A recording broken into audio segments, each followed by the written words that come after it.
කරුණු. ඉතින් ඒවට අදාළ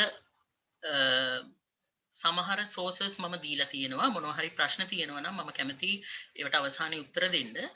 මම ප්‍රසන්ටේෂන් එක කරගෙන යන අතරේ ඔයගොල්ලන්ට මොනවා හරි ප්‍රශ්නයක් තිබුණොත් chat box එකේ ඒක සටහන් කරන්න කියලා මම ඔයගොල්ලෝ හැමෝගෙම ඉල්ලා සිටිනවා. මම මේ දේශනයේදී ප්‍රධාන වශයෙන් කරුණු තුනක් යටතේ ඔයගොල්ලොත් එක්ක කරුණු සාකච්ඡා කරන්න බලාපොරොත්තු වෙනවා. පළවෙනියටම මම උත්සාහ කරනවා ඔයගොල්ලන්ට මොකද්ද මේ ෆ්‍රෙෂ් වෝටර් එන්වයරන්මන්ට් එකක් එහෙම නැත්නම් මිරිදිය පරිසර පද්ධතියක් පරිසරයක් කියලා කියන්නේ. ඊට පස්සේ ඒකේ තියෙන බයෝඩයිවර්සිටි එක කියන්නේ මොකක්ද? ඇයි මේක වැදගත් වෙන්නේ අපිට කියන එක අපි මුලින්ම අඳුර ගන්න උත්සාහ කරනවා. ඊට පස්සේ අපි කතා කරනවා කොහොමද මේ ජෛව විවිධත්වය මිරිදිය ජෛව විවිධත්වය විනාශ වෙන්නේ එහෙම නැත්නම් හායනය වෙන්නේ නැත්නම් තර්ජනයටපත් වෙලා තියෙන්නේ කියන එක සහ ඒකේ අනිටු විපාක මොනවද කියන එක මම ඊළඟට කතා කරනවා. අවසානයේ මම බලාපොරොත්තු වෙනවා කතා කරන්න මොනවද මේ වර්තමානයේ මේ මෑතකදී මේ මිරිදිය පරිසර සංරක්ෂණය සඳහා ලෝක ප්‍රජාව සහ ලංකාවේ අරගෙන තියෙන පියවර සහ ගන්න පුළුවන් පියවර සාමාන්‍ය අය විදිහට සාමාන්‍ය ජනතාව විදිහට ගන්න පුළුවන් පියවර මොනවද කියලා අවසානයේ කතා කරන්න බලාපොරොත්තු වෙනවා. එතකොට මුලින්ම අපි හඳුන්වා දීමට යමු. දැන් ලෝකයේ තියෙන මිරිදිය සම්පත ගැන කතා කරොත් ලෝකේ 3න් 2ක් ජලයෙන් වැහිලා තිබුණට මේ ෆ්‍රෙෂ් වෝටර් රිසෝස් එක එහෙම නැත්නම් මිරිදිය සම්පත කියන එක අපිට ඉතාම කුඩා ප්‍රමාණයක් තමයි තියෙන එක 2.5ක් විතර. එතකොට මේකෙනොත් වැඩිපුර ප්‍රමාණයක් අයිස් සහ ග්ලැසියර්ස් වල තියෙනවා. ග්‍රවුන්ඩ් වෝටර් වල තව ප්‍රමාණයක් තියෙනවා. සර්ෆේස් වෝටර් එකේ තියෙන බොහොම සුළු ප්‍රමාණයක්. 1ක් 2ක් වගේ ප්‍රමාණයක්. එතකොට ඒකෙනොත් මේ ග්‍රවුන්ඩ් වෝටර් සර්ෆේස් වෝටර් කියන එක තවත් විවිධ ආකාරයෙන් බෙදලා තියෙනවා. අපිට ප්‍රයෝජනයට ගත හැකි ප්‍රමාණය අතිශයින්ම අල්ප ප්‍රමාණයක්. දැන් අපිට වැස්සක් වැස්සහම ගංගා ඇල තුල දැක්කහම සමහර විට විවිධ ජලාශ දැක්කහම අපි හිතනවා මහා විශාල වතුර කන්දක් තියෙනවා කියලා. හැබැයි ලෝකයේ සමස්ත තියෙන ජල පරිමාව හා සලකලා බලනකොට අපිට භාවිතා කළ හැකි ජලයේ තියෙන ඉතාම සුළු ප්‍රමාණයයි. එතකොට මේ අදහස අපි මුලින්ම අපේ හිතට දාගන්න ඕනේ. මොකද අපි ජලය මිරිදිය සම්බන්ධයෙන් යම්කිසි නරක දෙයක් තර්ජනයක් අපි කරනවා නම් මේකෙදී අපිට තියෙන මේ ජල ප්‍රමාණයට නේද අපි මේ දේ කරන්න කියන එක අපේ හිතට අපි කාවද්ද ගන්න ඕනේ. එතකොට 2020 අන්තර්ජාතික සංරක්ෂණය පරිසර සංරක්ෂණය සඳහා වන සංගමය IUCN එකේ මේ වචන පරිසරය සම්බන්ධ වචන මේ ඉකෝසිස්ටම්ස් එහෙම නැත්නම් පරිසර පද්ධති සම්බන්ධ ඩෙෆිනිෂන්ස් වර්ග කිරීම පිළිබඳ ඒගොල්ලන්ගේ ඩොකියුමන්ට් එකක් ඒගොල්ලෝ පබ්ලිෂ් කළා. ඉතින් මේකේ තියෙනවා මේ පරිසරය විවිධ නිකේතන වලට රෙලීන්ස් වලට බෙදලා තියෙනවා. එතකොට ඒකෙන් එකක් තමයි මේ ෆ්‍රෙෂ් වෝටර් කියලා කියන්නේ. මිරිදිය පරිසරය නිකේතනය කියලා කියන්නේ. ඒක යටතේ අනුඛණ්ඩ විදිහට තියෙනවා බියෝම කියලා තව පරිසර පද්ධති කාණ්ඩයක්. ඒක මිරිදිය ඊට පස්සේ ගොඩබිම ඊපස්සේ සමුද්‍රය ඊට පස්සේ පොළව අභ්‍යන්තරයේ එහෙම නැත්නම් සබ්ටෙරේනියන් නිකේතනය ඊට පස්සේ වායුගෝලය කියන මේ ප්‍රධාන නිකේතන 6කට බෙදලා ඒක අණු කොටස් විදිහට බියෝම විදිහට බෙදලා තියෙනවා. එතකොට මේකේ මම මේ රූප සටහන පෙන්වන්න ඕගොල්ලන්ට ප්‍රධානම හේතුව තමයි දැන් අපිට පේනවා මේ ෆ්‍රෙෂ් වෝටර් කියන එහෙම නැත්නම් මිරිදිය පරිසර පද්ධතිය කියන එක මිරිදිය සම්පත කියන එක අනෙකුත් පරිසර පද්ධති සමග සම්මිශ්‍රණය වෙන ස්ථාන අපිට හම්බ වෙනවා. උදාහරණයක් විදිහට මරයින් ඇන්ඩ් ෆ්‍රෙෂ් වෝටර්. දැන් ගංගාවක් ගලාගෙන ගිහිල්ලා මුහුදට එකතු වෙනකොට ඒ මුහුදට එකතු වෙන ස්ථානයේ නිර්මාණය වෙනවා ෆ්‍රෙෂ් වෝටර් සහ එහෙම නැත්නම් මරයින් වෝටර් දෙකේ සංකලනය. කියන බ්‍රැකිෂ් වෝටර් කියලා. නමුත් එතන මේ පරිසර පද්ධති දෙක අතර යම්කිසි සම්බන්ධතාවයක් ඇති වෙනවා. එතකොට අපිට තනිකරම ෆ්‍රෙෂ් වෝටර් කියලාම ගන්න පුළුවන් පරිසර පද්ධති තියෙනවා. සමහර පරිසර පද්ධති එහෙම නැත්නම් බියෝම් තියෙනවා. මේ අපිට එහෙම සම්පූර්ණයෙන්ම ෆ්‍රෙෂ් වෝටර් කියලාම ගන්න බැහැ. එතකොට ඒක අඳුනා ගැනීම සඳහා තමයි මම මේ රූප සටහන භාවිතා කළේ.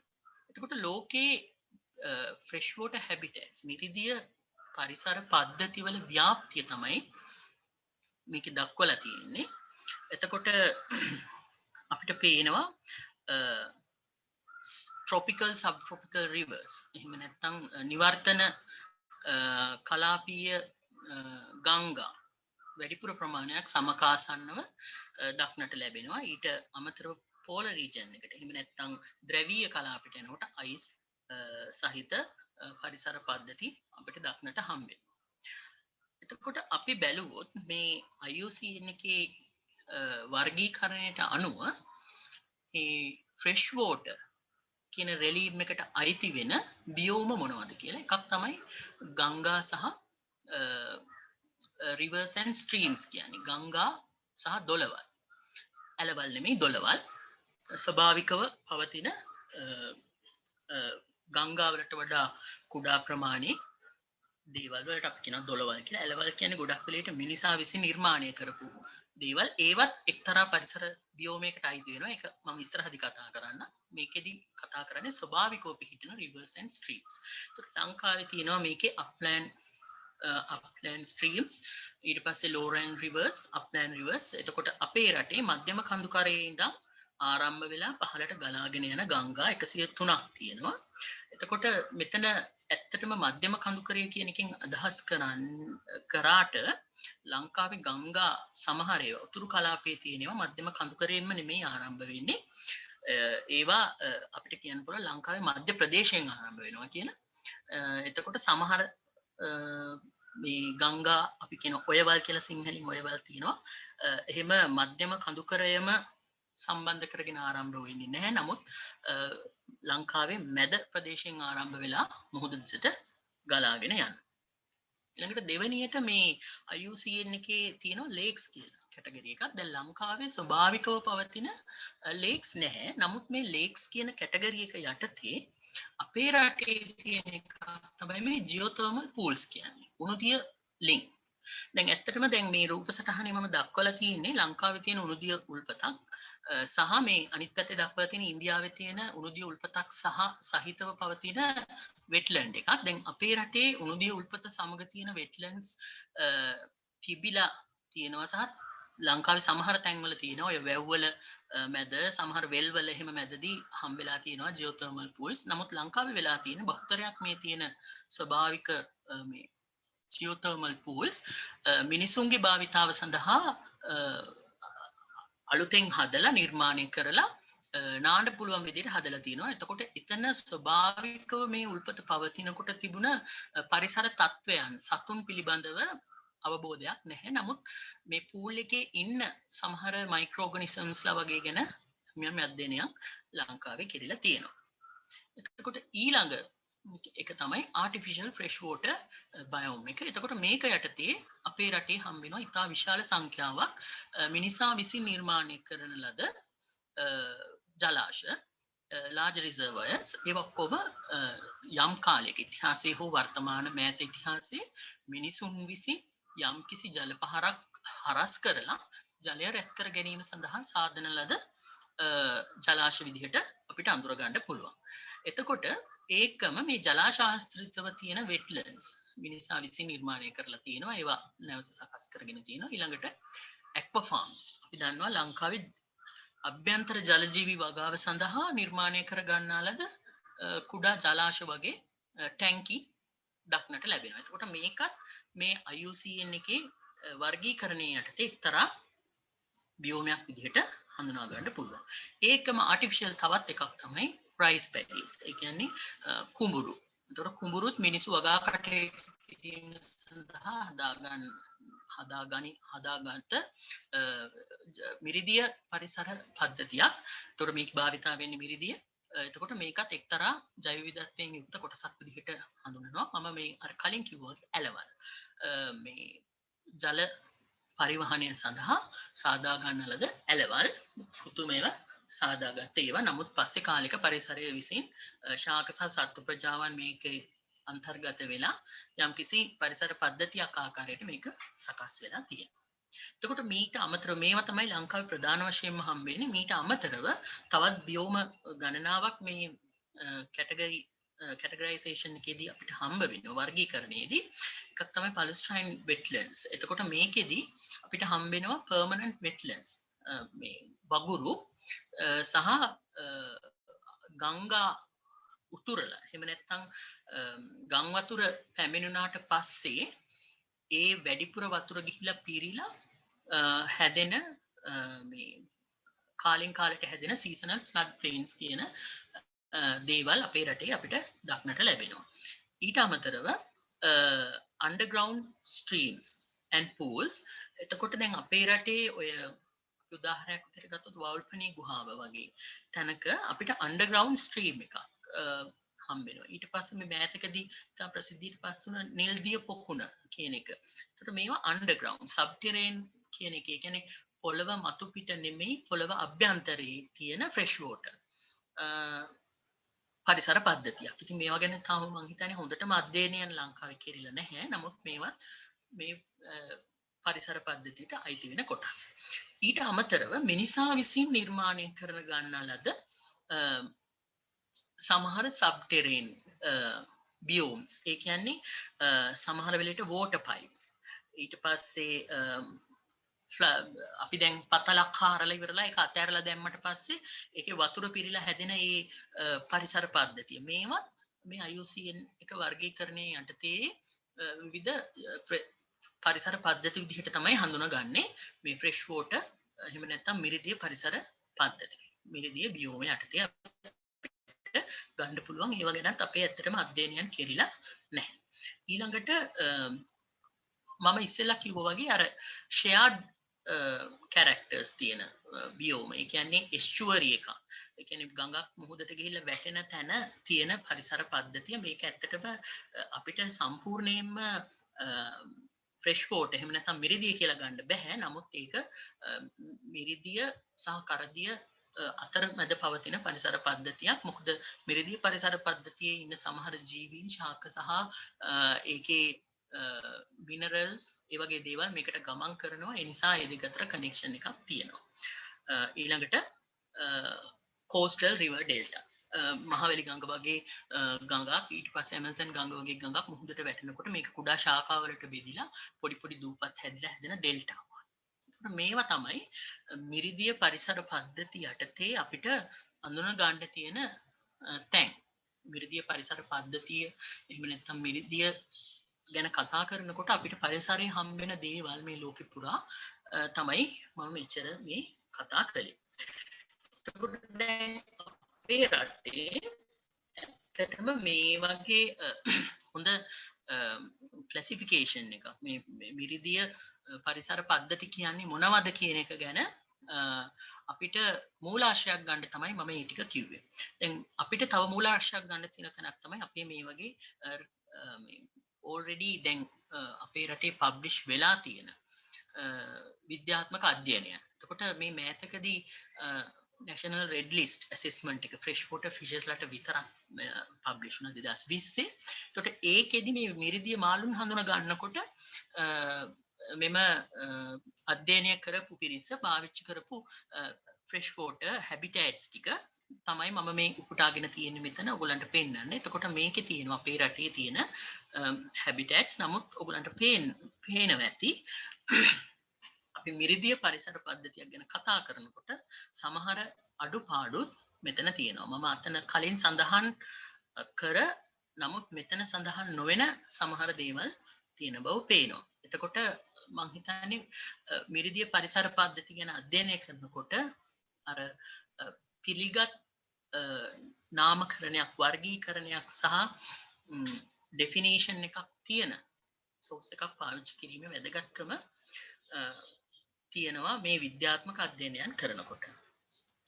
එතකොට දැන් මම මෙච්චර වෙලා කතා කළේ මිරිදිය පරිසරය කියන්නේ මොකක්ද මොනවද තියෙන සෝසස් කියලා. දැන් අපි කතා කරන මාතෘකාවේ තියෙනවා මිරිදිය පරිසර ජෛව විවිධත්වයේ සංරක්ෂණය. එතකොට දැන් පළවෙනි කොටස මම කතා කළා මිරිදිය පරිසර පද්ධති කියන්නේ මොකක්ද කියලා. දැන් මම චුට්ටක් කතා කරන්න යනවා මේ බයෝඩයිවර්සිටි එක කියන්නේ මොකක්ද? මොකද්ද මේ ජෛව විවිධත්වය කියලා කියන්නේ කියලා. එතකොට මේකද විවිධ නිර්වචන දීලා තියෙනවා විවිධ සංවිධාන විවිධ ලේඛකයන් විසින්. මේක විද්‍යාවට ඉතාම මේ පරණ වචනයක් නෙමෙයි. 1980 දශකයේ විතර හඳුනාගත්ත වචනයක් තමයි මේ බයෝඩයිවර්සිටි කියන්නේ. එතකොට මේකේ ඇත්තටම සඳහන් කරන්නේ මේ ජීවීන් අතර ජීවීන්ගේ පරිසර පද්ධති අතර පවතින විවිධත්වය. එතකොට මේකෙදි අපිට කතා කරන්න පුළුවන් ප්‍රධාන කොටස් තුනක් තියෙනවා. එකක් තමයි ජාන විවිධත්වය. අනිත් එක තමයි ජීවි විශේෂ විවිධත්වය. අනිත් එක තමයි ඉකොලොජිකල් එහෙම නැත්නම් පරිසර පද්ධති සහ පරිසර සම්බන්ධතා අන්තර් සම්බන්ධතාවල තියෙන විවිධත්වය.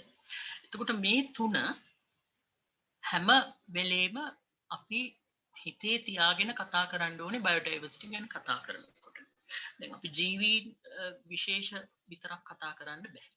ඔවුන් අනිකුත් ජීවීන් සමග සහ අජීවී දේවල් සමග අජීවී පරිසරය සමග ජීවී පරිසරය සමග සහ මිනිසා සමග පවත්වන සම්බන්ධතා මේ සියල්ලගෙන එකතුව අපි කතා කරන්න ඕනේ බයෝඩයිවර්සිටි ගැන කතා කරලා. එතකොට මේ දේශනේ පුරාම මම හිතන්නේ ඔයගොල්ලෝ මතක තියාගන්න ඕන දෙයක් තමයි අපි මේ දෙක් සතුන් හෝ ශාක පරිසරයේ තියෙන ප්‍රමාණය ගැන විතරක් සලකලා මදි මේ සංරක්ෂණය ගැන කතා කරනකොට. ඒකම ඒවට තියෙන වටිනාකම් තියෙනවා. ඒවට ඉන්ට්‍රින්සික් වැලියුස් ඒ කියන්නේ ඔවුන්ගේ අන්තර්ගත වැලියු තියෙනවා. ඊට පස්සේ අපිට ඔවුන්ගෙන් කෙලින්ම එහෙම නැත්නම් ඍජුව ලබාගත හැකි වටිනාකම් තියෙනවා. ඊළඟට මුදල්මය වශයෙන් අපිට මුදල් කරලා අපිට සඳහන් කරන්න පුළුවන් වටිනාකම් තියෙනවා. ඊට පස්සේ පරිසර පද්ධතියක් විදිහට ඒකේ තියෙන පාරිසරික වටිනාකම් තියෙනවා. මේ වගේ විවිධ වටිනාකම් තියෙනවා. ඊට අමතරව තියෙනවා මේ බයෝඩයිවර්සිටි කිව්වහම මේ cultural values, spiritual values. ඒ කියන්නේ මිනිස්සු විසින් මේ පරිසරයේ කොටස් වලට දෙන ලද වටිනාකම් තියෙනවා. සංස්කෘතිමය වටිනාකම් තියෙනවා. ඊළඟට ආගමික වටිනාකම් තියෙනවා. සාහිත්‍යමය වටිනාකම්. ඒකට මේ බයෝඩයිවර්සිටි ගැන කතා කරනකොට අපි ඒවා ගැනත් සලකන්න අවශ්‍ය වෙනවා. දැන් උදාහරණයක් විදිහට මම මෙතන දාලා තියෙන්නේ ලංකාවේ ඉන්න රැකෆොරිඩි කියන ෆැමිලි එකට අයිති ගෙම්බෝ ටික. මේ ගස් ගෙම්බෝ. එතකොට ලංකාවේ 77ක් ඉන්නවා කොමලා අපිට ආවේනික විශේෂ. දැන් බැලුවමට අපිට පේන්නේ ඔක්කොමලා එක වගේ. මේ සමහර ගෙම්බෝ අපිට මේක නොදන්නා කෙනෙක්ට මේක වෙන් කරගන්න හරි අමාරුයි. මේ ඥාන සම්පත් ගැන අපි කතා කරනවා. මේ ඥාන විවිධත්වය කතා කරනකොට මේ ඉන්න සමහර ජීවි සමහර අලුත් ජීවීන් විදිහට කැඩෙන්න පුළුවන්. ඉස්සර කාලේ එකම ගෙම්බක් කියලා හඳුනාගත්තේ නම මේක වෙනස් කොටස් වලට කැඩිලා යන්න පුළුවන්. ඉතින් ඒ වගේ වෙනවා මේ විවිධත්වය ඥාන විවිධත්වය අනුව. ඊළඟට දැන් අපි මේ අපේ මම ඉස්සෙල්ලා කතා කළා අපේ පැඩි කල්ටිවේෂන්. එහෙම නැත්නම් මේ වී ගොවිතැන කියන එක අපේ මේ ෆ්‍රෙෂ් වෝටර් මිරිදිය ජෛව විවිධත්වය ගැන කතා කරනකොට වැදගත් පරිසර පද්ධතියක්. එතකොට දැන් මේ පරිසර පද්ධතිය සංරක්ෂණය ගැන මේකේ විවිධත්වය ගැන කතා කරනකොට අපිට මේකේ තියෙන මේ ගස් වීහිටෝන් එකයි ඒකේ ජලය සහ ඒ ජලය බැස යන විදිහ ජලය ගන්න විදිහ ඒවැ ඉන්න සත්තු ඒකට අපි දාන කෙමිකල්ස් ෆර්ටිලයිසර්ස් ඒව ගැන විතරක් නෙමෙයි අපි කතා කරන්න ඕනේ. මේකේ තියෙනවා යම්කිසි සංස්කෘතික වටිනාකම් අපේ රටේ සහ වෙනත් ආසියානු රටවල් වල ගොවිතැන් කරන තියෙන රටවල් වල තිබ්බ සංස්කෘතික වටිනාකම් තියෙනවා.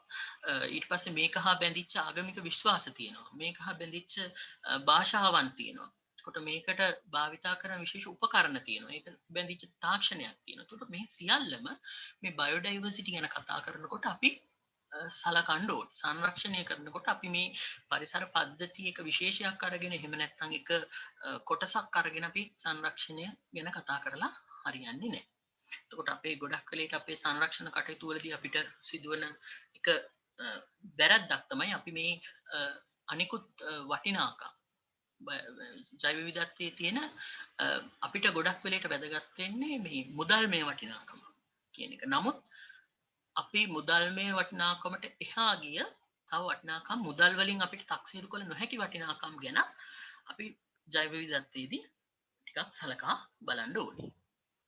එතකොට දැන් අපි ඇයි මේ ජෛව විවිධත්වය මේ වටින්නේ කියලා අපි ඊළඟට බලමු. එතකොට මේ මම ඉස්සෙල්ලා සඳහන් කළා වගේ මේ ෆ්‍රෙෂ් වෝටර් මිරිදිය ජෛව විවිධත්වය අපිට ආර්ථිකමය වශයෙන් සංස්කෘතිමය වශයෙන් ඊළඟට රස වින්දනය පැත්තෙන් ඊට පස්සේ විද්‍යාත්මක අධ්‍යයනයන් පැත්තෙන් ඊළඟට ඉගෙනීම් කටයුතු ආයෝගේ විවිධ පැති වලින් අපිට වටිනාකම් තියෙන එකක් තමයි මේ මිරිදිය ජෛව විවිධත්වය කියලා කියන්නේ. බලමු මොනවද මේ තියෙන වටිනාකම් කියලා. පළවෙනි එකම තමයි මිරිදිය කිව්වහම ඕනෑම ජීවියෙක්ට මේ බොණ්ඩ මේ මිරිදිය අවශ්‍ය වෙනවා. විශේෂයෙන්ම ගොඩබිම සිටින ජීවීන්ට සහ මිරිදියේ වාසය කරන ජීවීන්ට මේ ජලය කියන එක ඉතාම වැදගත්. එතකොට දැන් මේ ජෛව විවිධත්වය ගැන කතා කරනකොට මිනිසා කියන එකත් වැදගත් කොටසක්. එතකොට මිනිසා සාමාන්‍යයෙන් වර්ෂයකට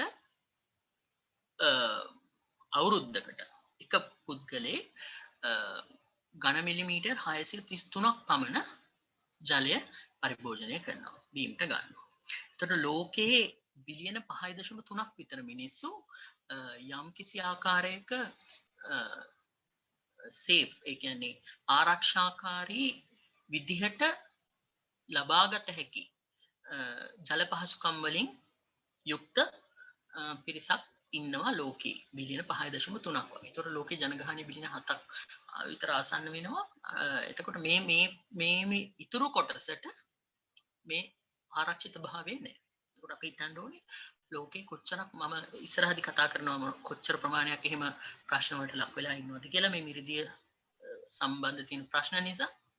එතකොට බිලියන 5.3ක් වගේ තමයි 71ක් 2014. ඒතර දැන් වෙනකොට ඊට වඩා චුට්ටක් වැඩි ඇති. නමුත් හැමෝටම බොන්න පුළුවන් ප්‍රමාණය වතුර ලෝකේ නෑ. ඒතකොට මිරිදිය අපිට ඩිරෙක්ට්ලි වැදගත් වෙන එකක්.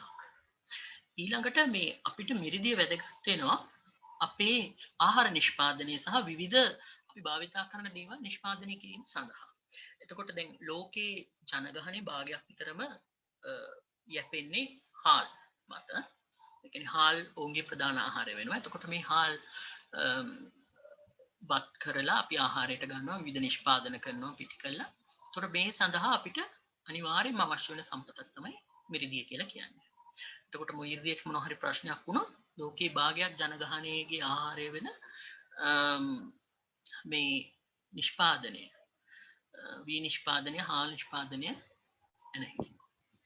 ඒකම ඉන්ලෑන්ඩ් ෆිෂරීස් කියන එක අපේ රටේ සහ වෙනත් රටවල් වල විල් වල අපේ රටේ මිනිසා විසින් නිර්මාණය කරන ලද මිරිදිය ජලාශවල කරගෙන යන දීවර කටයුතු මේ ගොඩක් වෙලේට ලෝකයේ ගොඩක් දුප්පත් රටවල් වල මිනිස්සුන්ගේ ප්‍රෝටීන් සෝස් එකක් වෙනවා මේ අභ්‍යන්තර ජලාශවල සිදු කරන ජලජීවී කටයුතු.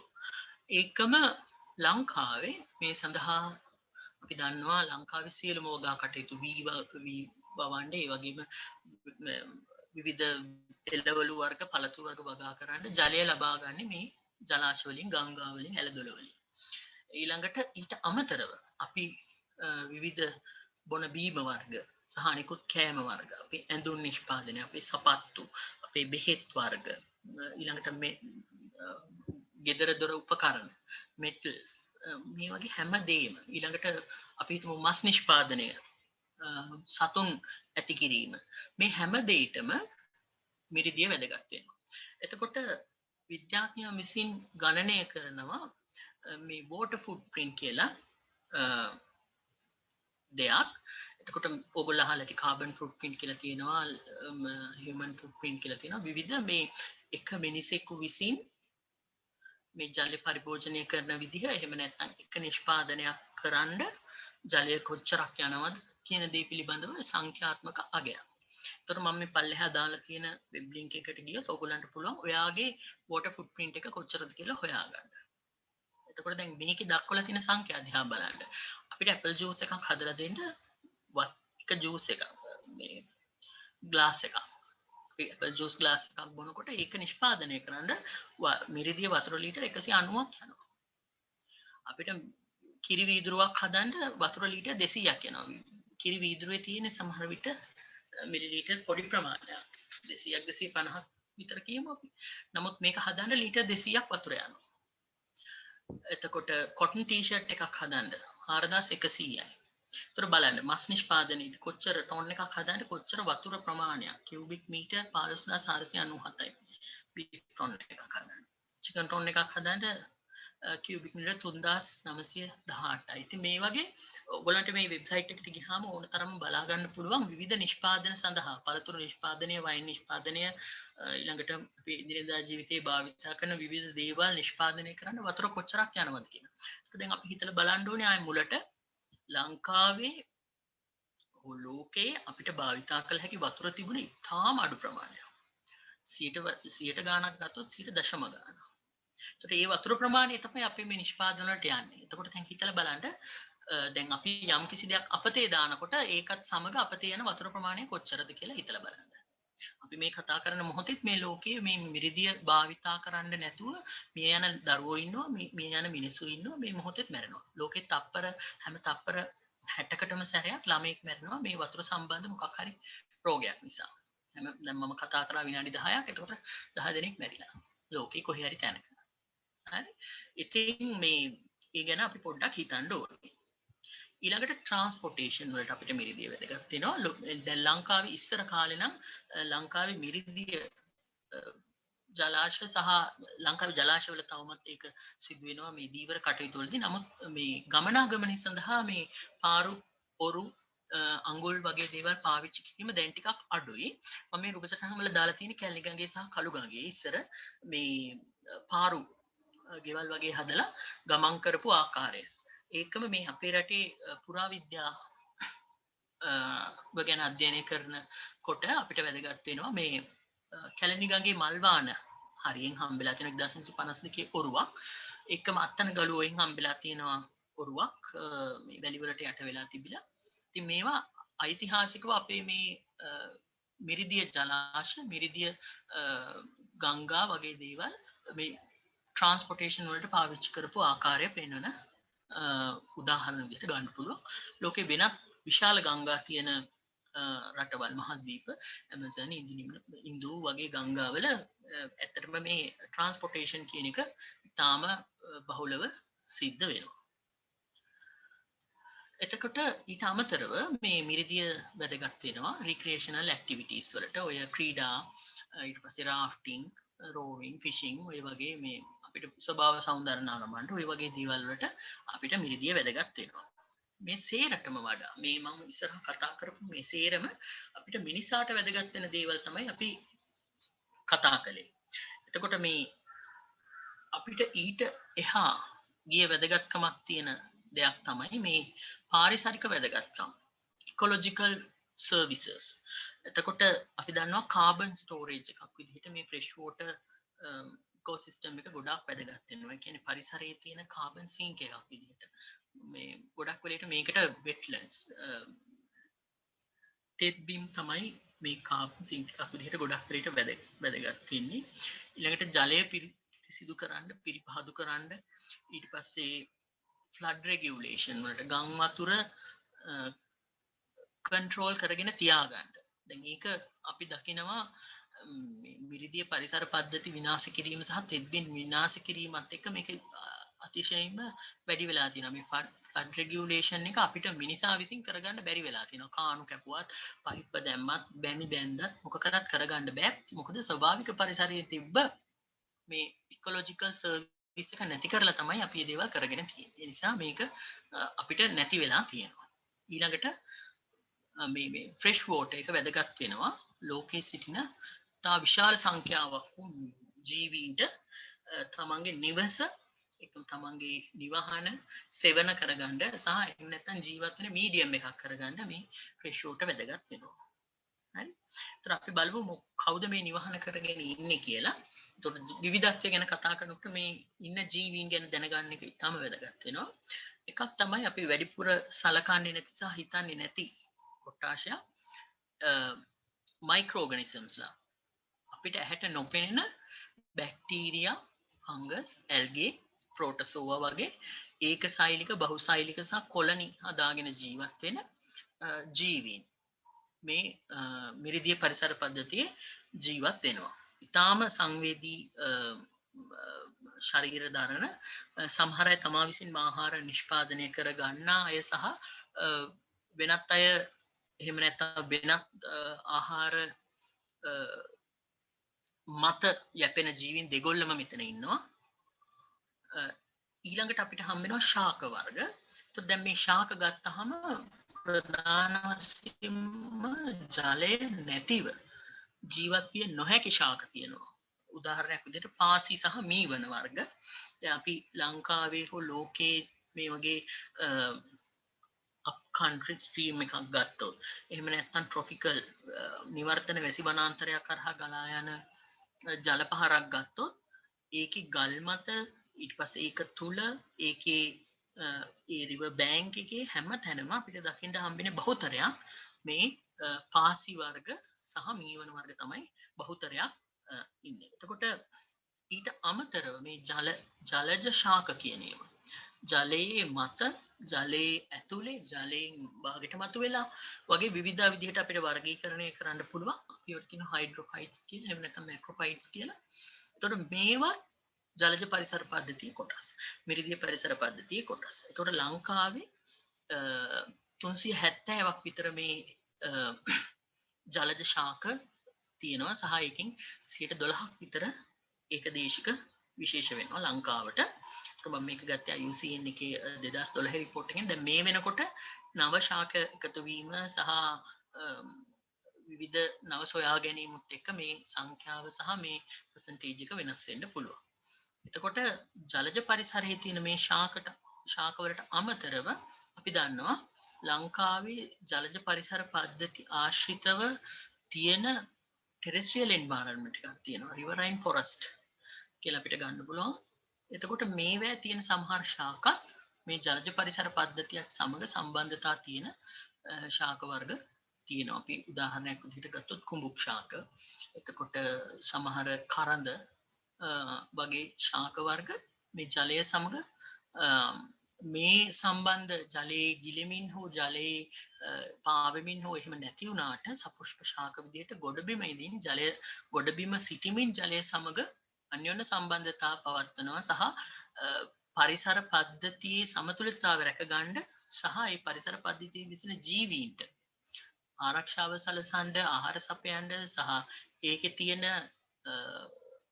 රසායනික ජීවී ක්‍රියාවලියන් පවත්වා ගන්න තමන්ගේ සහයෝගය ලබා දෙනවා. එතකොට අපි ඊළඟ ජීවි කොට්ටාසය ගත්තොත් මේ අපෘෂ්ඨවංශී ජීවීන්. එතකොට දැන් අපෘෂ්ඨවංශී ජීවීන් වර්ගීකරණය අපි ගත්තාම එතන අපිට ෆයිලම් වශයෙන් බෙදලා කතා කරන්න පුළුවන්. නමුත් මම උදාහරණ වශයෙන් අරගෙන තියෙනවා සමහර මේ නිඩාරියන්ස්ලා කියලා කියන්නේ ෆයිලම් සිලෙන්ටරේටා වල නැත්නම් ෆයිලම් නිඩාරියා වල අයිති වෙන හයිඩ්‍රා කෙනෙක් ඉන්නවා ෆ්‍රෙෂ් වෝටර්. එකම මේ ෆ්‍රෙෂ් වෝටර් ජෙලි ෆිෂ් කෙනෙක් ඉන්නවා. ලංකාවේ නෙමෙයි, නමුත් එයා ෆ්‍රෙෂ් වෝටර් වල ජීවත් වෙන එක්කෙනෙක්. මොකද බහුතරයක් නිඩාරියන්ස්ලා ඉන්නේ මුහුදේ, නමුත් ෆ්‍රෙෂ් වෝටර් වල ඉන්න අයත් ඉන්නවා. ඊට පස්සේ ජීවි විශේෂවල සංකීර්ණතාව වැඩි වෙනකොට අපිට හම්බ වෙනවා ෆ්ලැට් බෝන්ස්, පැතලි පණුව, රවුම් පණුව සහ ඛණ්ඩ ශරීරයේ ඛණ්ඩ වශයෙන් බෙදිච්ච පණුවන්. එතකොට මේ උදාහරණ කීපයක් තමයි මම දාලා තියෙන්නේ. ඒතර මේ ජීවි විශේෂ සෑහෙන ප්‍රමාණයක් අපේ මිරිදිය පරිසර පද්ධතියේ ජීවත් වෙනවා.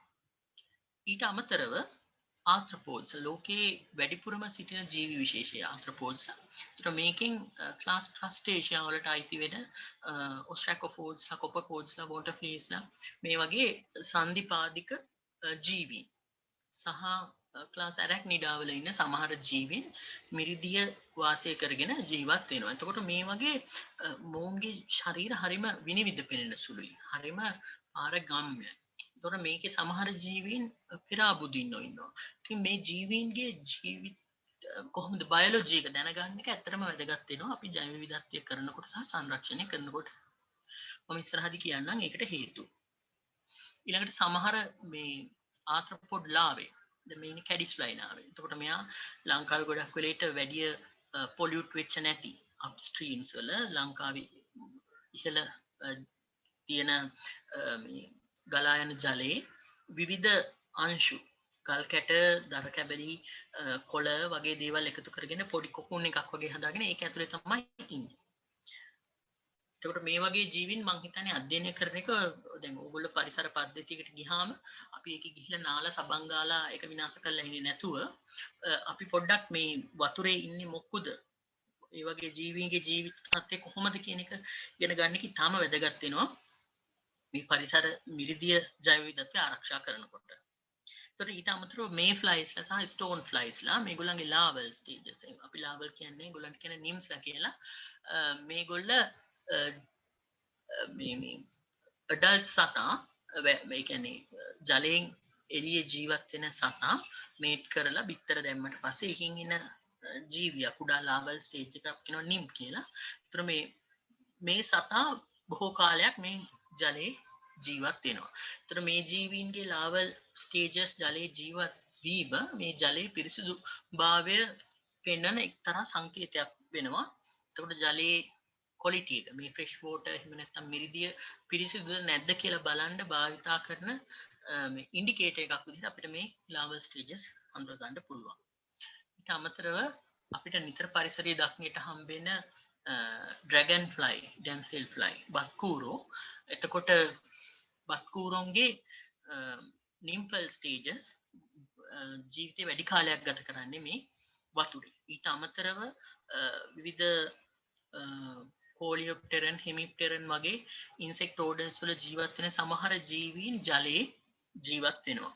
ඒක මොස්කිටෝස්ලා වගේ අපිට ඇත්තටම හානි කර වුණත් උන්ගේ ජීවිතයේ පැවැත්ම සඳහා ජලය වැදගත් වෙනවා. මිරිදිය ජලාශ වැදගත් වෙනවා. එතකොට ඊට අමතරව මොලස්ක්ලා, ඒ කියන්නේ බෙල්ලන් විශේෂ අපේ පරිසරයේ මිරිදිය පරිසරයේ අපිට හමු වෙනවා. එතකොට මේක අපිට තව ආකාරයකින් වැදගත් වෙනවා. අපි ඉතිහාසය ගැන කතා කරනකොට අපි ප්‍රාග්ඓතිහාසික මානවයාගේ අවශේෂ හම්බෙච්ච තැන්වල හම්බෙලා තියෙනවා මේ ෆ්‍රෙෂ් වෝටර් ස්නේල්ස්ලා. එහෙම නැත්නම් මේ ෆ්‍රෙෂ් වෝටර් මොලස්ක්ලා. ගොළු බෙල්ලන් විශේෂ. මොකද මේ ගොළු බෙල්ලන් විශේෂ ආහාරයට ගත්ත බව ඒවැ එතන හම්බෙන අවශේෂ වලින් පේනවා. එතකොට මම අර මුලින් සඳහන් කළා වගේ අපිට උදාහරණයෙන් අපි මේ ඉන්න ජීවීන් ටික මේ ගස් ටික විතරක් නෙමෙයි මේ ගස් සහ ජීවීන් මිනිසා එක්ක තිබ්බ සම්බන්ධතාව මොනවද කියන එක මේ ජෛව විවිධත්වය හදාරනකොට ජෛව විවිධත්ව සම්පත් ගැන කතා කරනකොට වැදගත් වෙනවා. එතකොට ලංකාවේ ඊළඟට අපි කතා කරොත් වර්ටිබ්‍රේට්ස්ලා පෘෂ්ඨවංශී ජීවීන්. එතකොට මේකේ අපේ රටේ මාළු ගත්තම මෑතක පැවැත්වූ IUCN Red List Assessment එකේ සඳහන් වෙන විදිහට මාළු 97ක් ඉන්නවා ඉන්ඩිජිනස් ෆිෂර්ස්. ඊපස්සේ එකෙන් 61ක් එන්ඩෙමික්. ඊට අමතරව අපේ රටට හඳුන්වා දුන්නු විශේෂ තව 10-15ක් විතර ඉන්නවා. ඒ ටික මේ 97ට අයිති වෙන්නේ නැහැ. එතකොට ඒ උදාහරණයක් විදිහට අපි ගත්තොත් තිලාපියා සහ චයිනීස් කාප් වර්ග සහ ඉන්දියන් කාප් වර්ග මේකේ සඳහන් වෙන්නේ නැහැ.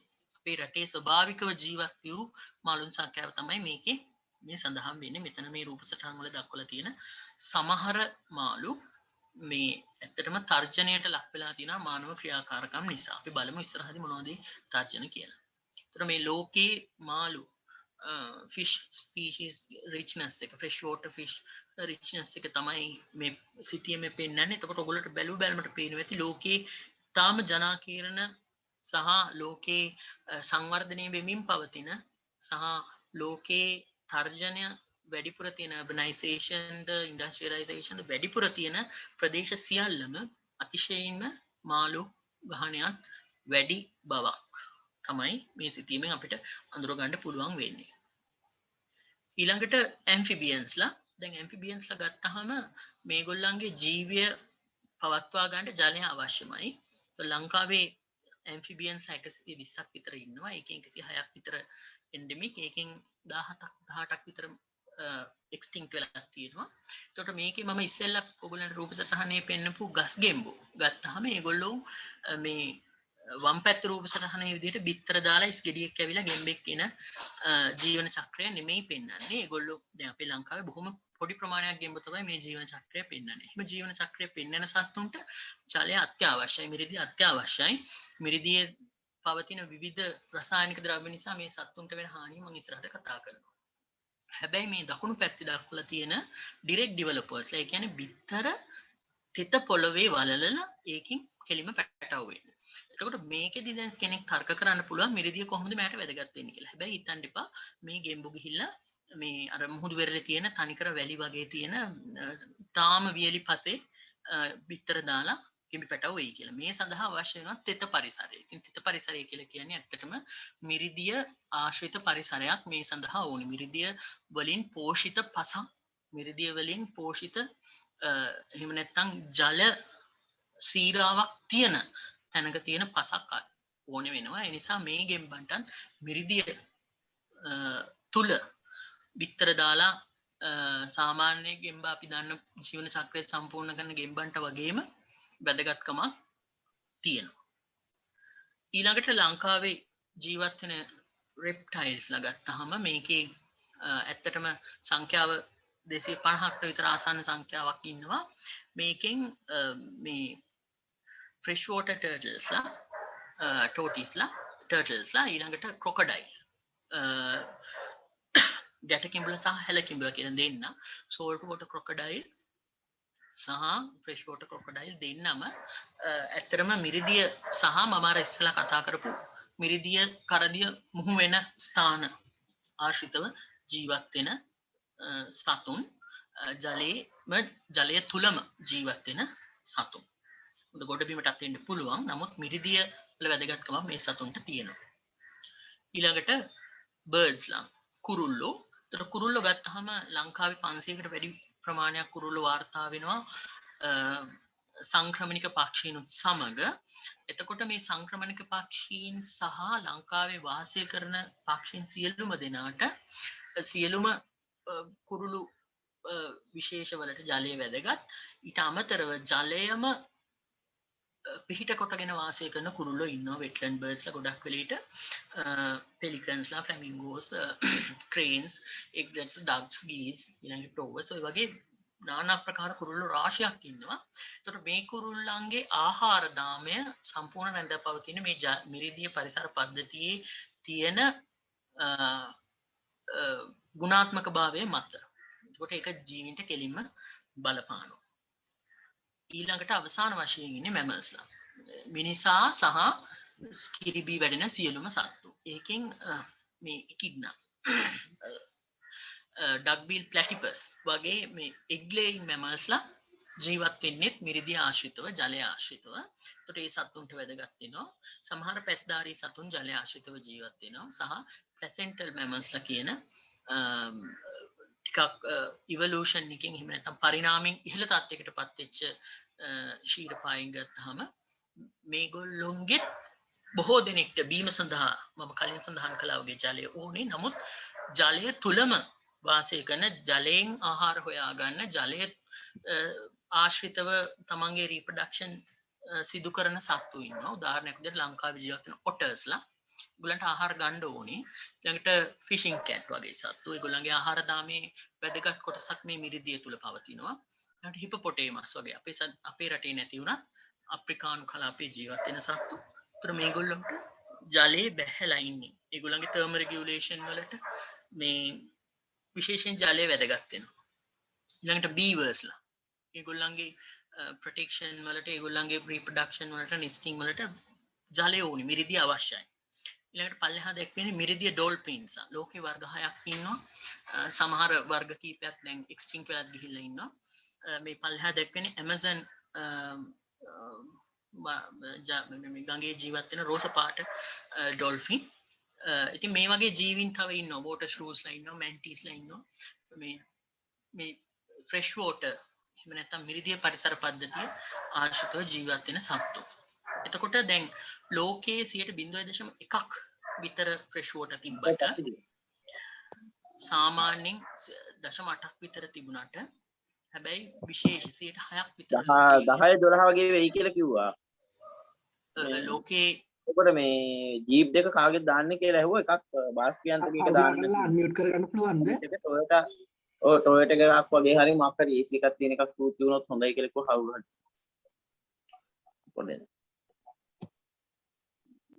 ෆ්‍රෙෂ් වෝටර් ලෝකේ පවතින ප්‍රමාණය ඉතාම අඩු වුණාට ඔයගලන්ට තේරෙනවා ඇති මේක ජීවත් වෙන ශාක ප්‍රජාව ශුද්‍ර ජීවීන් ඊළඟට අපෘෂ්ඨවංශීන් සහ පෘෂ්ඨවංශීන් එකතුව ගත්තහම ඉතාම විශාල සහ ඉතාම විවිධත්වයෙන් යුතු සම්බන්ධතා පවතින විශාල පරිසර පද්ධතියක් කියලා මම හිතන්නේ ඔයගලන්ට අවබෝධ වෙන්න ඇති. එතකොට දෙවෙනි කොටසේ මම කතා කරන්න හිතනවා මේ ඇයි අපිට මේ කන්සර්ව් කරන්න වෙලා තියෙන සංරක්ෂණය කරන්න වෙලා තියෙන්නේ ඇයි මොනවද තියෙන ප්‍රශ්න සහ ඒවැ ප්‍රතිඵල මොනවද කියන එක අපි චුට්ටක් දැන් ඊළඟට කතා කරමු. අපි දන්නවා මිනිසාගේ සංවර්ධනය ගත්තාම ප්‍රධාන වශයෙන්ම ගංගා නිම්න ශිෂ්ටාචාර වලින් අපි සංවර්ධනය වෙලා තියෙන්නේ. ලෝකේ තියෙන මේ කහ ගංග ඊට පස්සේ ඉන්දු නිම්න ශිෂ්ටාචාරය යුෆ්‍රටිස් ටයිග්‍රීස් ඊට පස්සේ නයිල් නිම්න ශිෂ්ටාචාරය වගේ මේ මිනිසුන් විසින් තමාගේ ශිෂ්ටාචාරය වර්ධනය කර ගැනීම සිද්ධ කළේ මේ මිරිදිය ආශ්‍රිතව. මිරිදිය ආශ්‍රිතව තමයි මිනිසු වගා කටයුතු පටන් අරගෙන නගර ගොඩනගලා මේ දියුණු වෙලා ඉදිරියට ගමන් කළේ. ඒකට ආරම්භයේ ඇත්තටම මිනිස්සුන්ගේ ජනගහනය ඉතාම අඩුයි. ඒතර මිනිසාට තමාගේ අවශ්‍යතා සපුරා ගන්න පරිසරයෙන් ගත හැකි මිරිදියෙන් ගත හැකි ප්‍රමාණය හරි අඩුයි. බොණ්ඩ විතරයි. අපිට වෙන ලොකුවට පොඩ්ඩක් ඇඳුම් පැළඳුම් හොද ගන්න පිරිසිදු වෙන්න ඕනේ. නමුත් වර්තමානයේ වෙනකොටත් අපිට බොණ්ඩක් ඕනේ. අපිට ඇඳුම් පැළඳුම් පිරිසිදු කරගන්නත් වතුර ඕනේ. ඊට අමතරව අපිට එහෙම කරගන්න ඕනේ ප්‍රමාණය වැඩි වෙලා තියෙනවා. මිනිස්සුන්ගේ ජනගහනය අතිශයින්ම වැඩි වෙලා හිතන්න බැරි විදිහට අපි මිනිස්සුන්ගේ ජනගහන වර්ධනය වක්‍රය ගත්තොත් ඒක J shape එකකට ඇවිල්ලා තියෙනවා. කොවිඩ් වලින්වත් මම හිතන්නේ මේක අඩු වෙයි කියලා. කොවිඩ් හින්දා දැන් ආය ජනගහන වර්ධනය වැඩි වෙනවා කියලා මම හිතන්නේ. අඩු වෙන්නේ නැහැ. එතකොට මේ පරිසරයට අපි නිකුත් කරන දේවල් සහ පරිසරයෙන් ලබා ගන්න දේවල් මිරිදියට දාන දේවල් මිරිදියෙන් ගන්න දේවල් දෙක අතර තියෙන පොඩි අසමතුලිත බවක්. මිනිස්සු ජනගහනය වැඩි වීමත් එක්ක අපි මිරිදිය පරිසර පද්ධතියෙන් එක්ස්ට්‍රැක්ට් කරගන්න ජාති ප්‍රමාණය වැඩි වෙලා තියෙනවා. හැබැයි ඒකම අපි ජෙනරේට් කරන වේස්ට් ප්‍රමාණය වැඩි වෙලා තියෙනවා. අපිට වතුර බීලා විතරක් බෑ. අපි බීලා අපේ ගමටත් දීලා ලෝකෙටත් බෙදා හැරලා ටැංකි කරලා තියා ගන්න ඕනේ. අපිට නාන්නත් ඕනේ, කන්නත් ඕනේ, බොන්නත් ඕනේ, හොදන්නත් ඕනේ. හැම දෙයකම අපිට මේ මිරිදිය ඕන වෙලා තියෙනවා. එතකොට අපේ ගෙදර එක්කෙනෙක් නෙමෙයි 4 දෙනෙක් ඉන්නවා, 5 දෙනෙක් ඉන්නවා. එතකොට අපිට කර්මාන්ත ශාලාව ඕනේ. අපේ නිෂ්පාදනය වැඩි. එතකොට අපිට ඒකටත් වතුර ඕනේ. අපිට විවිධ භාණ්ඩ නිෂ්පාදනය කරගන්න ඕනේ. අපිට කඩදාසි නිෂ්පාදනය කරන්න ඕනේ. අපිට සත්තුන්ට කණ්ඩ දෙන්න ඕනේ, බොණ්ඩ දෙන්න ඕනේ. ඉතින් මේ වගේ ගත්තාම අපේ මේ රිසෝස් එක්ස්ට්‍රැක්ෂන් එක ඉතාම වැඩි. ඒකම අපි වේස්ට් ජෙනරේට් කරනවා. අපි පොලිතීන් දානවා, අපි රසායනික ද්‍රව්‍ය දානවා, අපි ගාබේජ් මේ ඩිස්පෝස් කරනවා. ඉතින් මේ වගේ දේවල් නිකන් මේ අසමතුලිතභාවයක් පරිසරයේ ඇති වෙලා තියෙනවා. ඒකට ඒ හින්දා මේ ප්‍රධාන කරුණු පහක් අපිට ගන්න පුළුවන් මේ ෆ්‍රෙෂ් වෝටර් හැබිටැට්ස්. එහෙම නැත්නම් මිරිදිය පරිසර පද්ධති විනාශ වෙන්න බලපාන ප්‍රධාන කරුණු පහ. මේවා එකිනෙක අන්තර් සම්බන්ධයි. මේවා එකක් අපිට වෙන් කරලා අපිට ගන්න බෑ. දෙක තුනක් මේ එකිනෙකා වශයෙන් සම්බන්ධ වෙලා තියෙන එක තමයි මේ වැලීම් සටහනේ පෙන්නන්නේ. ඒතර එකක් තමයි ඕවර් එක්ස්ප්ලොයිටේෂන් එක. ඒ එක්ස්ප්ලොයිටේෂන් එක කියලා කියන්නේ අපේ ජීවි බයෝමෑස් එකක්. එහෙම නැත්නම් ජීවීන් නැචරල් රිසෝස් එක මේ ආපහු තමා විසින්ම ගොඩ නගන්න බැරි මට්ටමට අපි භාවිතා කිරීම.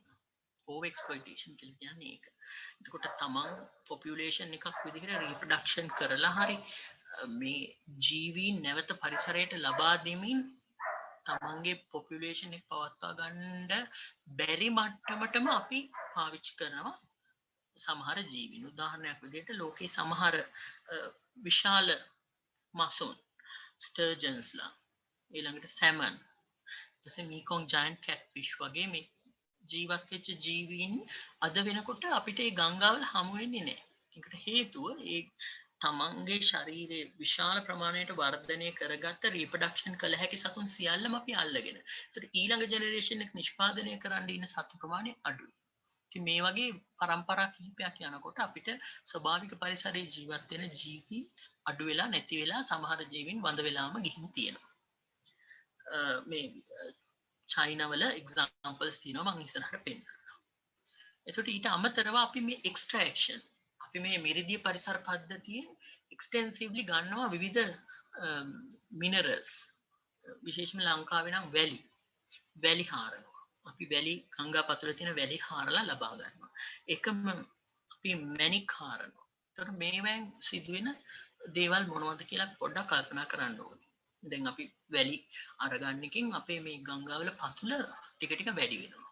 කෙනෙක් කියන්න පුළුවන් ගංගාවල පතුල වැඩි වෙන්නේ තව වැලි ඇවිල්ලා පිරෙනවා කියලා. නමුත් මේ ගඟේ තියෙන ස්වභාවික ක්‍රියාවලියකුත් තියෙනවනේ මේ වැලි ගමන් කරන සහ රැඳී සිටින හෝ ඉවතලන. ඒකට ඒක අභිබව අපි මේ යන්ත්‍රානුසාරයෙන් පවා දැන් අපි වැලි අයින් කරන එක කරනවා. ඒතකොට මොකද වෙන්නේ? ගඟේ ජලය අඩු කාලයට මුහුදු වතුර මේ මිරිදිය තුලට ගමන් කරනවා. එතකොට පරිසර පද්ධතියම වෙනස් වෙනවා. එච්චර කාලයක් මිරිදිය තිබ්බ එක කරදිය හෝ කිවුල්දිය බවට පත් වෙනවා. ඒක අපේ ප්‍රධාන ගංගා සියල්ලකම වගේ දකින්නට පුළුවන්. අපි පරිශන කටයුතු වලදීත් අපි දැකලා තියෙනවා මේ සැලිනිටි එක. ජලයේ ලවණතාව මනින මිනුම සැලිනිටි. ඒතර ඒක අපිට ගඟේ මෝය කටේ සිට කිලෝමීටර් 10ක් 15ක් මෙහෙයින් පවා අතිශය වැඩි සැලිනිටිස් මුහුදු ජලයට සමාන. ඕක එහෙම නැත්නම් අපිට බ්‍රැකිෂ් වෝටර් කියන්න පුළුවන්. එහෙම නැත්නම් මේ කියුල් දිය කියන්න පුළුවන් තරමට වැඩි වෙලා තියෙනවා පායන කාලවල වලදී. ඊළඟට මේ ජෙම් මයිනින්. දැන් අපි ස්වභාවික මේ වගේ ජල පහරවල් භාවිතා කරලා කරනකොට දැන් අපි ඉස්සෙල්ලා කතා කළානේ ජීවීන් ඉන්නවානේ ශුද්‍ර ජීවීන් ඒකම ඉන්නවා ක්‍රස්ටේෂියන්ස්ලා. එතකොට මේ පෙරා බුදින සත්තු ඊළඟට මේ වගේ සත්තුන්ගේ මේ පෙරා බිඳීම සඳහා තියෙන අංගෝපාංගවල මේ මඩ කලිල වගේ දේවල් රැඳෙනවා. ඔවුන්ගේ ආහාර දාම බිඳ වැටෙනවා. ඊළඟට මේකේ ගිලිලා තියෙන ශාක තියෙනවා නම් ඒවා මත මේ මඩ කලිල තැම්පත් වෙනවා. එතකොට ප්‍රභා සංශ්ලේෂණ ක්‍රියාවල ඇන හිටිනවා. එතකොට මේ වගේ විවිධ ප්‍රශ්න ඇති වෙනවා. ඊට පස්සේ දෙවෙනි මං හිතන්නේ තාම මේ බරපතලම ප්‍රශ්නය තමයි අපේ රටේ මිරිදියට තියෙන මේ විවිධාකාරයේ මේ දූෂක ද්‍රව්‍ය. විවිධාකාරයේ කැටගරයිසේෂන්ස් තියෙනවා. මම කතා කරන්නේ දැන් ඉනෝගනික් ඒවා ගත්තොත් එහෙම අපි දන්නවා ඇග්‍රිකල්චර් වලදී ෆර්ටිලයිසර් එක්ස්ටෙන්සිව් යූස් අපිට ඕනේ හොඳම ප්‍රතිඵලය ගන්න අපි රසායනික ද්‍රව්‍ය ඕන රසායනික පොහොර නිමක් නැතුව දානවා.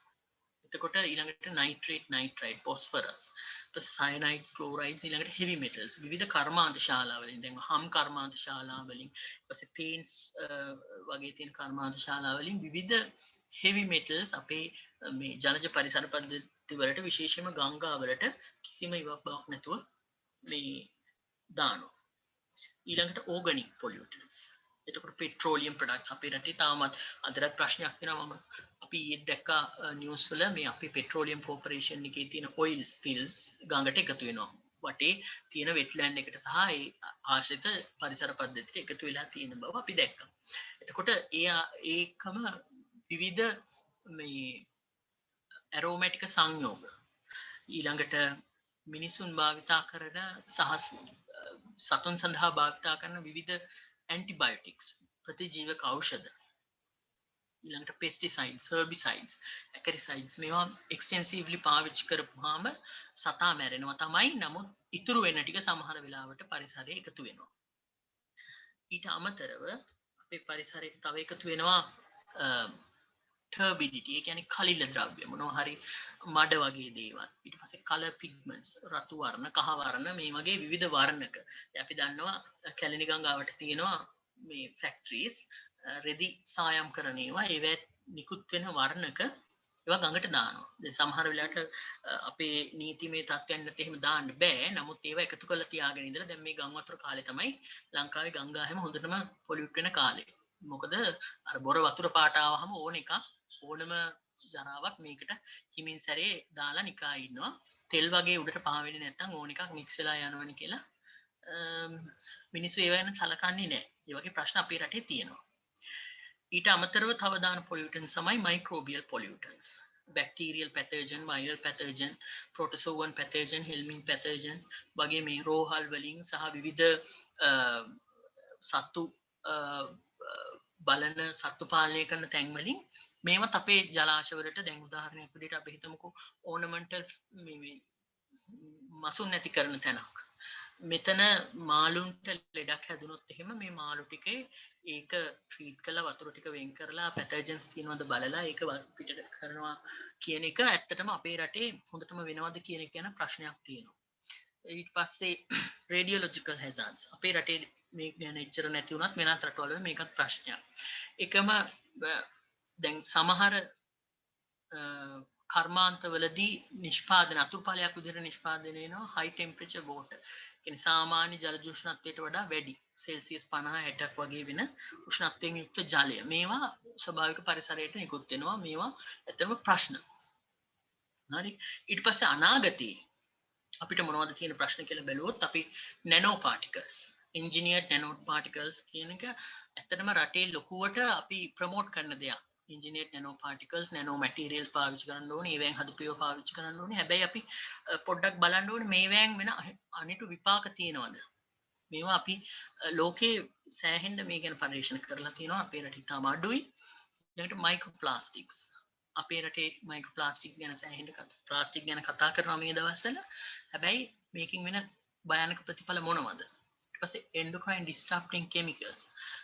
දැන් අපි දන්නවා සමහර aquaculture එහෙම නැත්නම් ජල ජීවි වගාවලදී මාළුන්ගේ ගැහැණු සහ පිරිමි මසුන් අපිට අවශ්‍ය නම් ගැහැණු සතුන් ඕනේ නම් ඒ මාළුන් ටික ගැහැණු සතුන් කරගන්න පිරිමි සතුන් ඕන නම් එහෙම කරගන්න අපි ඒ ජලජ වගාවට දානවා විවිධ හෝමෝන වර්ග. එතකොට මේ හෝමෝන වර්ග මේ මාළුන් විසින් ඔවුන්ගේ ජීව විද්‍යාත්මක ක්‍රියාවලියට භාවිත කළ ඉතුරු වෙන දේවල් අපි ට්‍රීට් කළා ජලජ පරිසරයට නිකුත් කරන්නේ. එහෙම නිකුත් නොකළොත් ඒකත් දූෂකයක් බවට පත් වෙනවා.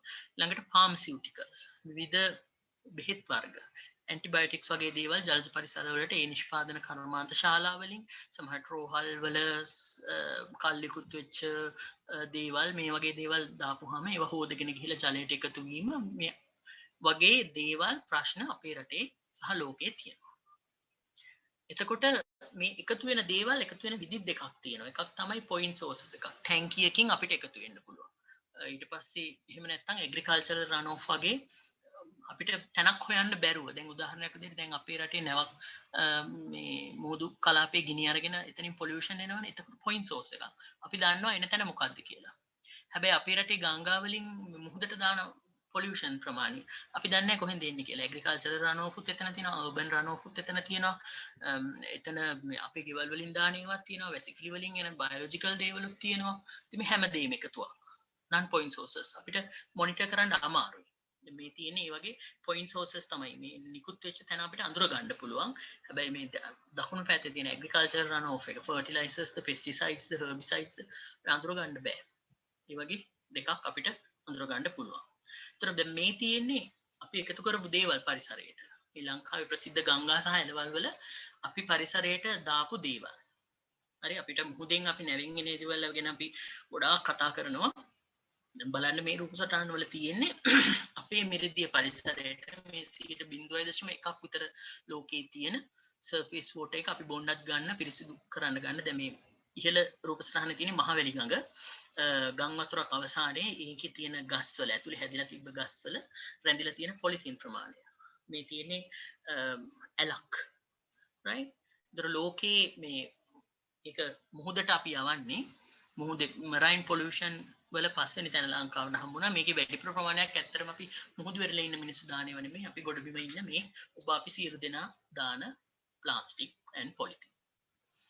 ඊළඟට මේ flow modification අපේ ගොඩක් වෙලේට තියෙන ප්‍රශ්නයක් තමයි අපේ මේ මධ්‍යම කඳුකර ආශ්‍රිතව තියෙන ජලාශ දේවල් හරස් කරලා මිනි හයිඩ්‍රෝ පවර්ස් හදන එක. එතකොට මිනි හයිඩ්‍රෝ පවර්ස් දිස්ත්‍රික් අනුව තියෙන හැටි සහ ඒ දේවල් තමයි මේ රූප සටහන් පෙන්නන්නේ. ඉතින් මේක නිසා අපේ රටේ පරිසර පද්ධතිය විශේෂයෙන්ම ඉහළ කඳුකරේ තියෙන ජලජ පරිසර පද්ධති වල වෙලා තියෙන හානිය හරිම වැඩි. එතකොට ඉන්වේසිව් ස්පීෂීස් අනිත් එක. එතකොට මේකේ එන්වයරන්මන්ටල් ප්‍රශ්න තියෙනවා, සෝෂියෝ ඉකොනොමික් ඉම්පැක්ට්ස් තියෙනවා. එතකොට මේ රටේ පවතින ජලජ පරිසරයේ ජීවත් වෙන සාමාන්‍ය ජීවීන් සමග තරංගයක්. ඊළඟට රෝග ඇතිවීම. එතකොට ඔවුන්ට තියෙන රිසෝර්සස් මදවීම වගේ දේවල් අපිට අඳුර ගන්න පුළුවන්. වෙනත් රටවල් වල ඒක මුදල් මේ වශයෙන් තක්සේරු කරලා තියෙනවා. අපේ රටේ මම හිතන්නේ එහෙම කරලා නැහැ.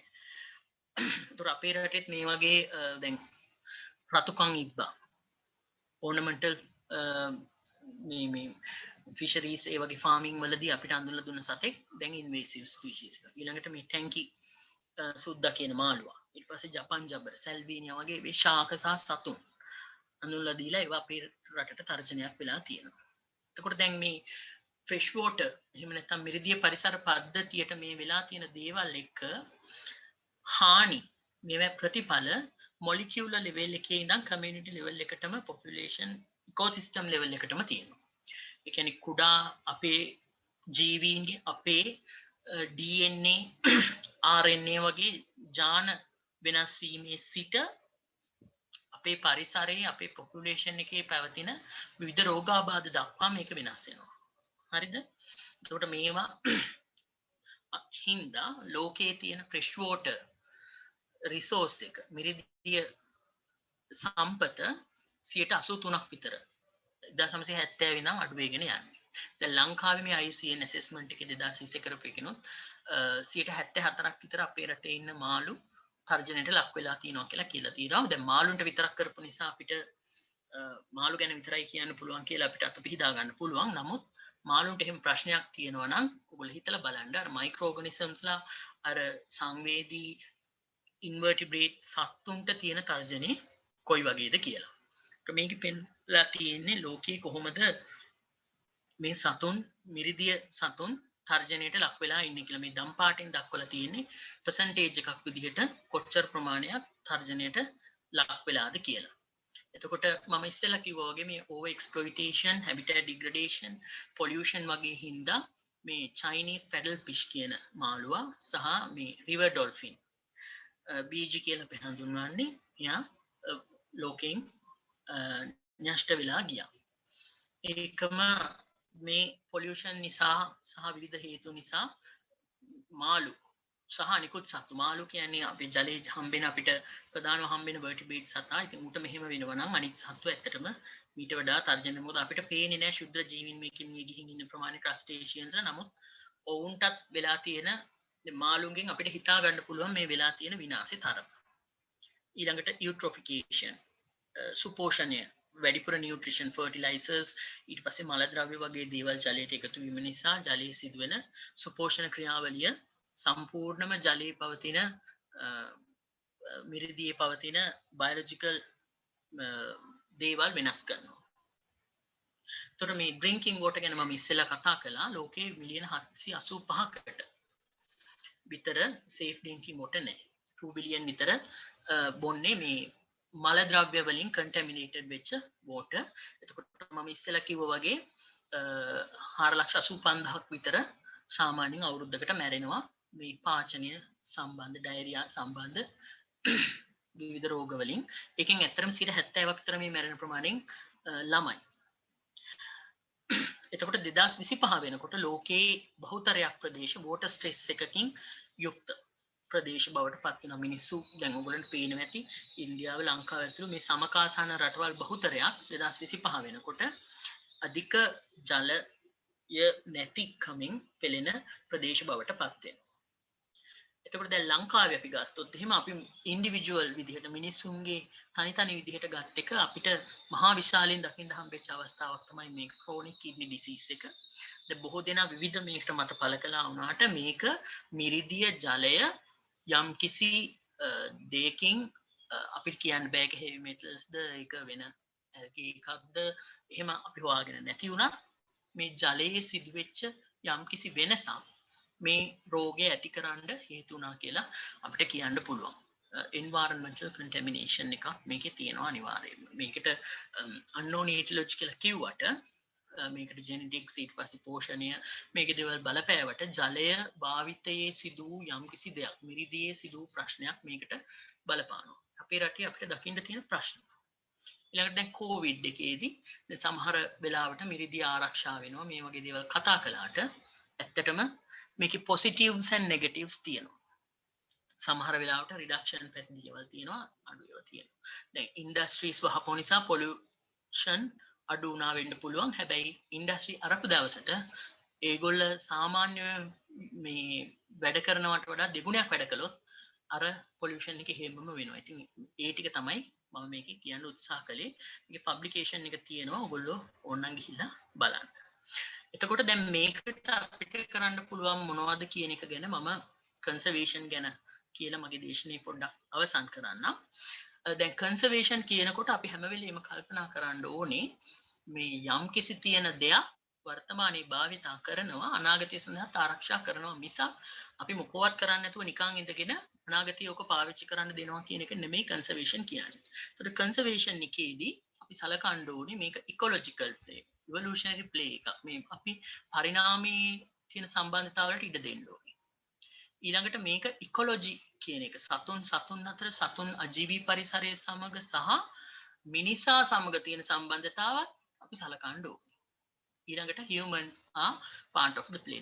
සංරක්ෂණය කරන්නේ මිනිසුත් එක්ක. මිනිසුන්ගේ අවශ්‍ය දේවල් සපයන ගමන් තමයි මිරිදිය ආරක්ෂා කරගත යුත්තේ කියන එක අපි හිතන්න ඕනේ. ඒකම අපි හිතන්න ඕනේ කන්සර්වේෂන් බයොලොජි කියන්නේ මේක zoology, agriculture, botany වගේ මේ විද්‍යාත්මක පසුබිමක් විතරක් තියෙන එකක් නෙමෙයි. මේකට sociology, ඊට පස්සේ anthropology, political science, economic, philosophy, ඊට පස්සේ අපිට law, planning, education මේ වගේ හැම දෙයක්ම මේක multi disciplinary field එකක්. එතකොට අපිට එක පැත්තක් විද්‍යාත්මක පැත්ත විතරක් සලකලා සංරක්ෂණය කරන්න බෑ කියන එක අපි අනිවාර්යයෙන්ම හිතන්න ඕනේ. අපි ඇත්තටම සංරක්ෂණයේදී අමතක කරන පැති. මම අර කෘෂිකර්මය ගැන කියනකොට අපි සංස්කෘතික පැත්ත අමතක කරනවා. එහෙම කරන්න බෑ කන්සර්වේෂන් වලදී. අපි ඒවත් සලකන්න ඕනේ. එතකොට ග්ලෝබලි සහ ලෝකලි විවිධ ක්‍රියාමාර්ග අරගෙන තියෙනවා. දැන් ලෝකේ අපි දන්නවා එක්සත් ජාතීන්ගේ සංවිධානයේ තිරසාර සංවර්ධන ඉලක්කවල goal number 6 and 15 clean water and sanitation කියන එක සහ life on land කියන එක. මේ දෙකේදී මේ මිරිදිය පරිසර පද්ධතිය සහ මිරිදිය සම්පත ගැන විශේෂයෙන් ફોකස් කරලා කතා කරනවා. ඒක ආරක්ෂා කර ගැනීම සඳහා ඒ වෙනුවෙන් කළ යුතු දේවල් පිළිබඳව සහ ඒ සඳහා ක්‍රියාමාර්ග අන්තර්ජාතික ප්‍රජාව ගනිමින් ඉන්නවා.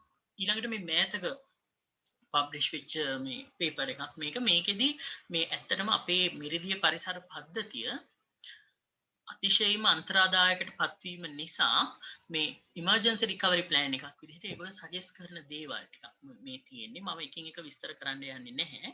එතකොට මේ වගේ නව සොයා ගැනීම අපේ රටට ගැලපෙන එක දැන් මේක පාවිච්චි කරන්න කියන එක නෙමෙයි මම කියන්නේ. අපේ රටට මොකද්ද ගැලපෙන්නේ කියලා අපි බලන්න ඕනේ. බලලා ඒක අපේ රටට ගැලපෙන විදිහට හදාගන්න එක වැදගත් වෙනවා. ඊළඟට IUCN එක විශේෂයෙන්ම ඒගොල්ලෝ මේ ෆ්‍රෙෂ් වෝටර් කන්සර්වේෂන් වලට වැඩ කටයුතු බොහොමයක් කරගෙන යනවා. ඒව තමයි මම මෙතන දක්වලා තියෙන්නේ. එතකොට මේකෙදි ජනතාව දැනුවත්